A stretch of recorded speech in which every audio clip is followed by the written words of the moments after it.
¿Es la transición española un ejemplo realmente para Venezuela? ¿Es Marco Rubio el nuevo Kissinger? A estas preguntas intentaremos responder en este programa de Libertad Constituyente Televisión. Bueno, bienvenidos a otro programa más de la lucha por el derecho en Libertad Constituyente Televisión. En esta ocasión vamos a seguir hablando de los Estados Unidos, ¿no? Y de Venezuela. En realidad, lo importante, lo magro del análisis de hoy va a ser en cuanto a la política exterior norteamericana, la afirmación del secretario de Estado Marco Rubio poniendo de ejemplo las transiciones de Paraguay y a lo que a nosotros nos interesa la española, la de Paraguay aún más desconocida, después de un golpe de Estado e igualmente después de un reparto de poder igualmente entre la dictadura de Stroessner y los que estaban fuera igualmente, para seguir igualmente con una alternancia de partidos como existía antes, ¿no? Pero en lo que a nosotros nos atañe y nos importa es ese ejemplo que Marco Rubio ha puesto de la transición española como algo modélico. Esto a priori nos trae, luego veremos los cortes, dos cortes de su comparecencia en el Senado que se dedica a esto, pero nos trae unos recuerdos de la intervención de los Estados Unidos en nuestra mal llamada transición democrática. Cabe preguntarse si existe cierto paralelismo entre lo que fue Henry Kissinger en aquella época y lo que es Marco Rubio para Venezuela. Y hemos de decir que, si bien las intervenciones de ambos es igualmente nefasta, y igual que no he tenido empacho en decir en otros programas anteriores que Estados Unidos es una democracia formal, tampoco lo tengo para decir que su política exterior imperialista es nefasta para aquellos países sobre los que se proyecta y que sirve para cortar las alas a cualquier posibilidad de libertad constituyente, como pasó en España, ¿no? Marco Rubio no es Kissinger porque Kissinger, con todo lo malvado que era bastante más inteligente. Me gustaría hacer, antes de poner este corte, un paralelismo entre las personalidades de ambos personajes. Mientras que Kissinger sí que tenía una experiencia de huida del nazismo, refugiándose en los Estados Unidos, y Rubio pues tiene pues de su descendencia cubana pues ese pasado de la resistencia anticastrista. Ahí acaban prácticamente los paralelismos, porque mientras que Kissinger era un intelectual formado en Harvard, Rubio crece en el contexto de la Guerra Fría tardía y del anticomunismo del exilio cubano. Tiene una formación además muy distinta, la de abogado, no académico en relaciones internacionales. Y bueno, la diferencia clave es que Kissinger es un producto del trauma europeo post Segunda Guerra Mundial, de la propia Guerra Fría, mientras que Rubio es hijo del exilio anticastrista y una política identitaria estadounidense bajo el ala de Donald Trump, ¿no? Kissinger es un tecnócrata puro, mientras que Rubio pues, es un político desarrollado al amparo, como digo, del desarrollo de la política de Donald Trump, ¿no? Mientras que a Kissinger se pregunta qué es lo que mantiene el orden, Rubio pregunta quién está del lado correcto, ¿no? O es lo que así se dice. En fin, la lógica de Kissinger es mucho más cínica, más pura y también hay que decirlo, mucho más consciente de lo que es la política y lo que es el poder geoestratégico de los Estados Unidos.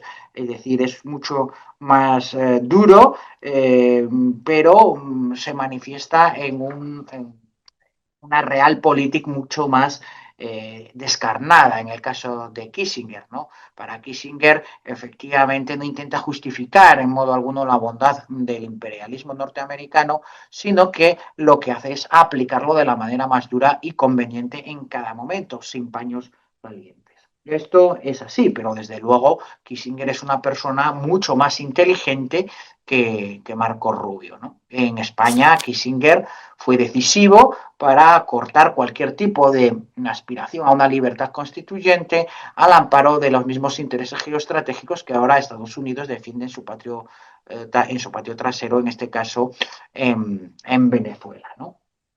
Ahora bien,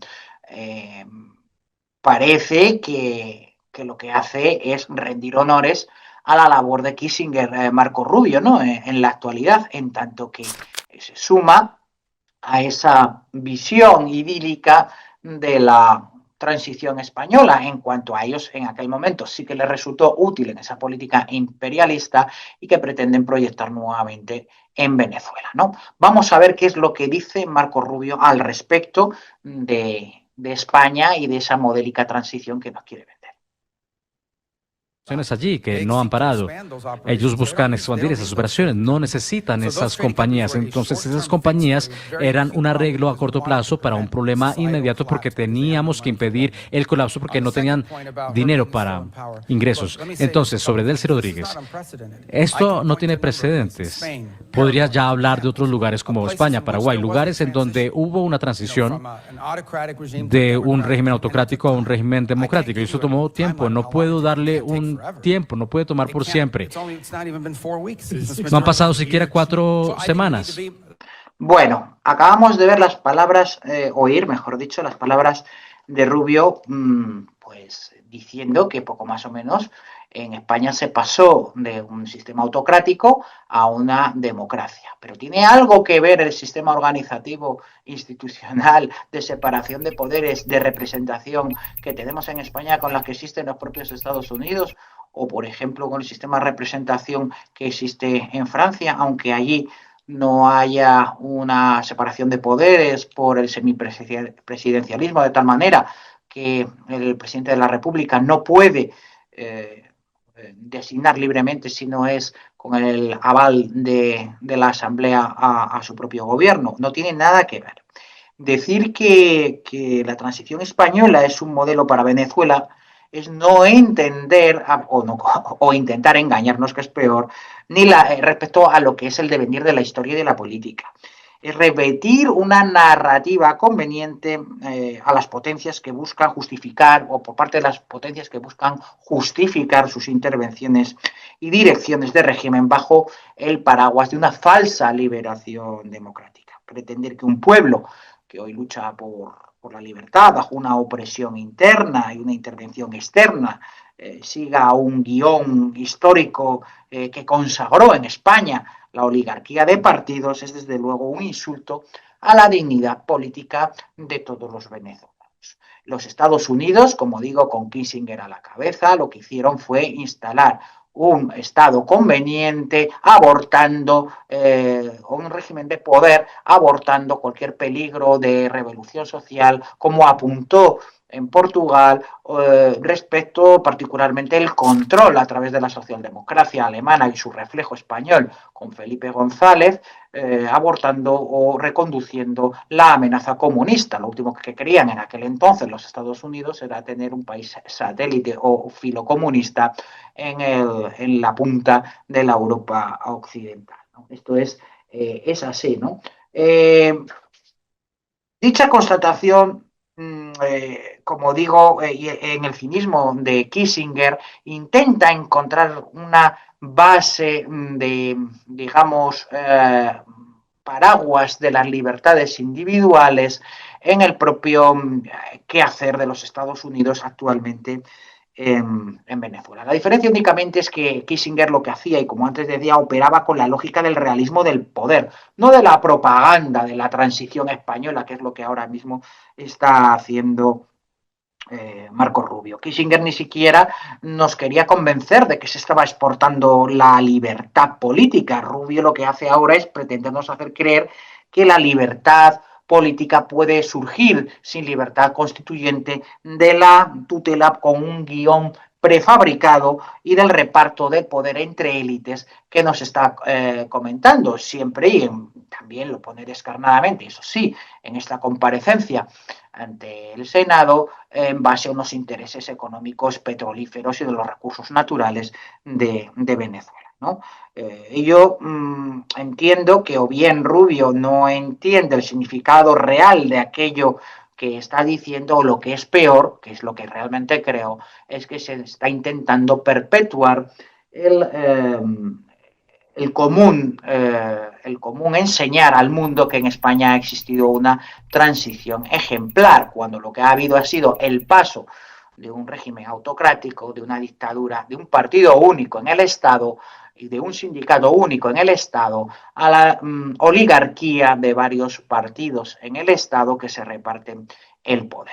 Y además, Rubio más adelante lo viene a reconocer así en cuanto a ese reparto consensuado del poder. Ya estamos de nuevo con el consenso como el motor de ese reparto de la oligarquía. Cuando escuchen ustedes la palabra consenso, échense las manos a los bolsillos. ¿Qué pasó en España y qué tiene proyectado los Estados Unidos en este plan para Venezuela, que tenga lugar también en este país de América del Sur? Concretamente luego, y voy a poner el corte mucho más adelante, casi al final, en el minuto, tengo aquí 20:53 de su intervención, se habla de ello y se nos pone de manifiesto qué es lo que hay detrás, esa política del consenso. Si me disculpan un momento, lo voy a intentar poner. Vamos a ver un poquito desde aquí. De venezolanos, tanto en el cargo dentro de las autoridades interinas y quienes puedan estar a cargo en el futuro para avanzar. Nosotros creemos sinceramente que la única manera de tener elecciones libres, justas y prósperas y tener una Venezuela justa, libre y próspera es que todos los sectores estén representados en su política. Eso incluye muchos de los que están ahora en el extranjero y muchos, algunos hablan de la oposición es muy diversa. Hay miembros de la oposición que una vez fueron parte del chavismo y ahora están en contra de él. Hay partes que nunca han sido chavistas, como María Corina Machado.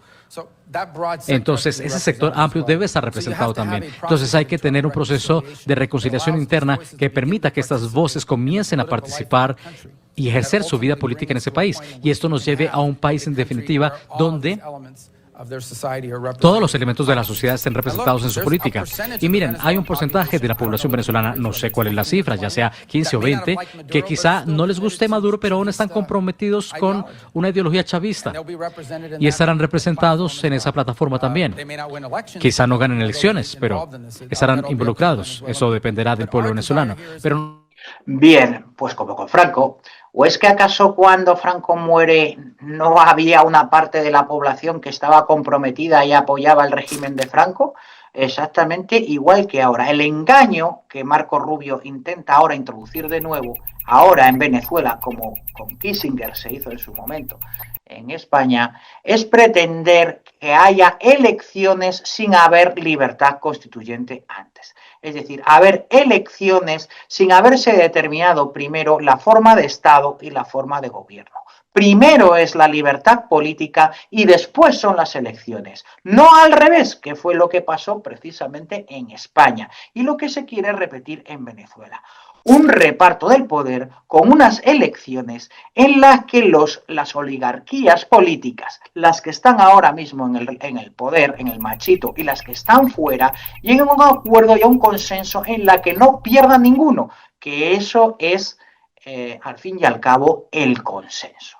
Por tanto, y creo que con esto vamos a ir concluyendo, lo que aquí está pasando es una repetición de las viejas consignas norteamericanas para estabilizar por intereses geoestratégicos en una política imperialista su área de influencia y aprovecharse, en este caso adicionalmente, de unos recursos naturales pues que son más que evidentes y los intereses de sus propias compañías empresariales que manejan pues fundamentalmente el sector energético y concretamente los hidrocarburos. Todo para ello con el reparto del poder, el reparto de los beneficios de las libertades concedidas, otorgadas, mientras sean controlados desde fuera por los Estados Unidos, dándoles, otra vez más, todas las libertades que puedan imaginarse, la de expresión, la de reunión, las de sindicación, menos la más importante, que esa se la guardan para ellos, que es la libertad política colectiva.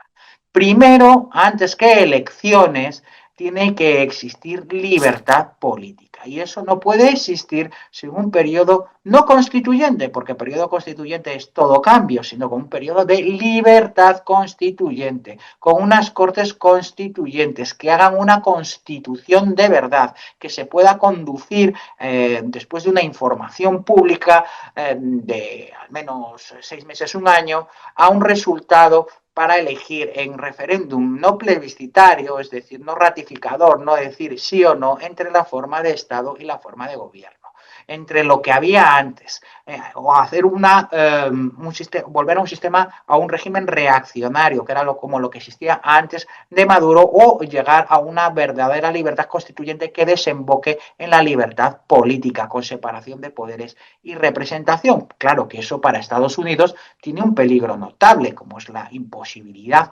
de controlar pues el devenir político de una nación con unos recursos tan importantes geoestratégicos para Estados Unidos como es la propia Venezuela. Por tanto, y con esto concluyo, España no es un ejemplo para nadie, y menos para los venezolanos. Primero, libertad política, luego elecciones, nunca al revés. Espero que haya sido un programa de su agrado. Si así ha sido, compártanlo con sus amistades, hagan comentarios nutritivos, ya sean pues benévolos o no. Y como digo, si les ha gustado, suscríbanse a este canal, en tanto ayudarán a, pues, a propagar la hegemonía cultural de las ideas de la libertad política, que al fin y al cabo es lo que nos trae aquí. Buenos días, buenas tardes o buenas noches, dependiendo de cuándo nos hayan visto.